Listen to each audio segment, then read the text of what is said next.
Hello, Joel and Company, and here's my idea for the spool holder for the new filament rack. My goals for this design were I wanted it to be an easy print, so there's no supports required. I wanted it to be sturdy. I wanted to use as many 3D printed parts as possible without involving other parts.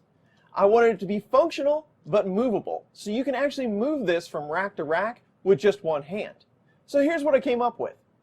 So here's the main body of the spool holder. Your 1x2 will just go down in here like this. And then you load a rubber band on the top of the spool holder. So you feed it through this hole, and back through this hole, and then you let it loop over itself. And you pull it back this way. You'll probably have to clean up with your side clips just a little bit in here, because there is a bridge with no supports, but it shouldn't be that difficult. And on your slide piece, there'll be a little bit of support back here. You can also just cut that with your clippers. And then you put your slide piece in here, like that, and then you attach your rubber band. So now with one hand, you can pull the slide back, throw it on your 1x2, let it go, and that'll keep it from coming off in case you bump it.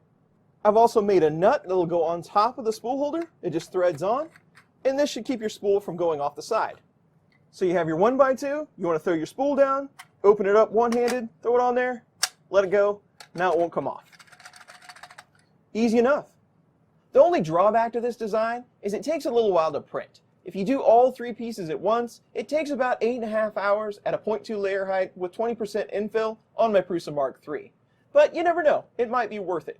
You definitely can move these around with just one hand. You could probably do 2 at a time, and I'd love to see that. Thanks a lot for the contest, Joel, and good luck to everyone that enters.